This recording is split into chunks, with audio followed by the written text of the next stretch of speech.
क्या आप बार बार बीमार पड़ रहे हैं? आपके जोड़ों में दर्द रहता है? आप जल्दी थक जाते हैं या फिर आपको थकान रहती है? और आपका स्वभाव थोड़ा चिड़चिड़ा हो गया है, जिस कारण से आप घर में कभी कभी लड़ बैठते हैं। इस कारण से आपकी मम्मी को लगता है कि पड़ोस वाली आंटी ने आपके ऊपर टोटका कर दिया है। अगर आपका जवाब हाँ में है तो टोटके से ज्यादा चांस इस बात का है कि आप एक साइलेंट पेंडेमिक की शिकार हैं। भारत के एक बड़े न्यूज़पेपर की रिपोर्ट के अनुसार 70% से ज्यादा भारतीय इस साइलेंट पेंडेमिक के शिकार हैं। और ये साइलेंट पेंडेमिक कुछ और नहीं, ये है विटामिन डी की डिफिशियंसी। वैसे साइलेंट हम क्यों कहते हैं? साइलेंट इसलिए कहते हैं क्योंकि इसके लक्षण हमें काफी देर में पता लगते हैं, और जब पता लगते हैं तो काफी देर हो चुकी होती है। इसलिए हमें शुरुआती लक्षण जैसे थकान होना, चिड़चिड़ापन होना, जोड़ों में दर्द रहना और बार बार बीमार पड़ना, अगर इस तरह की समस्याएं हो रही तुरंत किसी विशेषज्ञ की राय लेनी चाहिए। तो सबसे पहले हम जानते हैं कि हमें ये डिफिशियंसी होती क्यों है।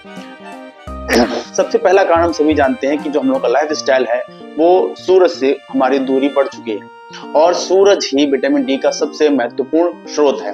तो अगर हम सूरज से दूर हो जाएंगे तो विटामिन डी की डिफिशियंसी कम होना लाजमी है। लेकिन कई बार हमने ऐसे लोग भी देखे हैं जो कहते हैं कि हम धूप में काफी देर बैठते हैं, फिर भी उनको इस तरह की समस्याएं हैं। तो आपको ये जानना जरूरी है कि ये मेन कारण है, लेकिन इसके अलावा भी दूसरे कारण है जो हमारे अंदर विटामिन डी की डेफिशिएंसी को पैदा कर सकते हैं सूरज में बैठने के बाद भी। तो चलिए जानते हैं उन दूसरे कारणों को।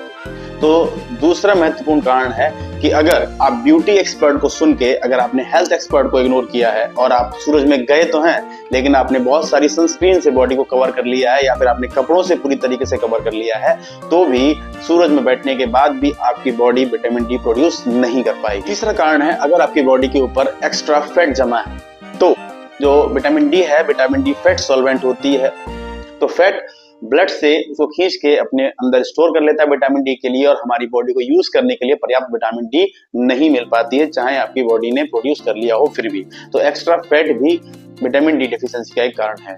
चौथा कारण है कि हम लोग धीरे धीरे अवेयर तो हो रहे हैं अपनी हेल्थ और न्यूट्रिशन के बारे में, लेकिन हमको कई सारे प्रोटीन के बारे में हमको पता होता है, दूसरे विटामिन ए, विटामिन सी, इन सब के बारे में पता होता है, लेकिन हम विटामिन डी के बारे में अभी भी लोग कम अवेयर हैं। तो कई बार हम खान पीने में इन चीजों का ध्यान रख लेते हैं, लेकिन विटामिन डी के ऊपर हम लोग ज्यादा सोच विचार नहीं कर पाते हैं, तो हमारी न्यूट्रिशन में भी विटामिन डी की कमी रह जाती है। और साथ ही साथ विटामिन डी बहुत ज्यादा रेडिली अवेलेबल नहीं है हर किसी सारे स्रोत में। विटामिन डी के बहुत लिमिटेड सोर्स होते हैं जिनसे हमें विटामिन डी प्राप्त हो सकती है। तो जब जिन चीजों से विटामिन डी मिलती है, हमें उनका भी ध्यान रखना चाहिए। चौथी चीज आती है विटामिन डी, जो हमारी बॉडी, अगर हम सन में गए और हमारी बॉडी ने विटामिन डी को प्रोड्यूस किया, लेकिन वो विटामिन डी एकदम से रेडिली यूज करने लायक नहीं होती, वो इनएक्टिव फॉर्म में होती है।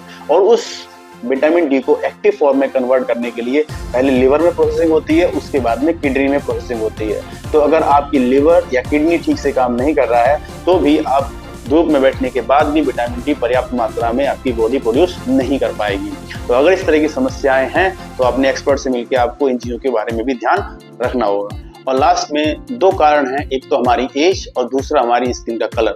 अगर हमारी एज ज्यादा है तो हमारी स्किन की जो एफिशिएंसी है विटामिन डी प्रोड्यूस करने की, वो थोड़ी सी कम हो जाती है। और दूसरा है हमारी स्किन का कलर अगर डार्क है तो हमको एक फेयर स्किन के व्यक्ति से ज्यादा समय लगता है विटामिन डी प्रोड्यूस करने में, अगर हम धूप में हैं तो। और ज्यादा देर हम धूप में नहीं रह सकते, तो अगर हमारा स्किन थोड़ा डार्क है तो जितना हम रिक्वायर्ड है धूप में बैठे 15-20 मिनट, उसके बाद में हमको अपनी न्यूट्रिशन पे ध्यान देना चाहिए। मैं ये कहना चाहूंगा कि वीडियो मैंने अवेयरनेस के पर्पज से बनाया है। अगर एक्सपर्ट की बात जाने तो इसके कारण जो लक्षण हैं विटामिन डी डेफिशिएंसी के, काफी देर में पता लगते हैं, लेकिन विटामिन डी की कमी से होने वाली बीमारियां हैं वो काफी खतरनाक हो सकती हैं।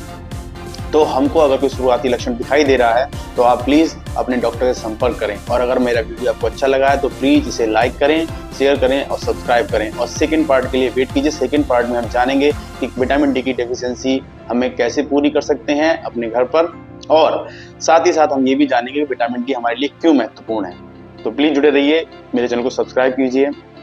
अगर आपने सब्सक्राइब नहीं किया है तो बेल आइकन को दबाइए, लाइक कीजिए, कमेंट कीजिए और अपने दोस्तों के साथ शेयर कीजिए। बहुत बहुत धन्यवाद।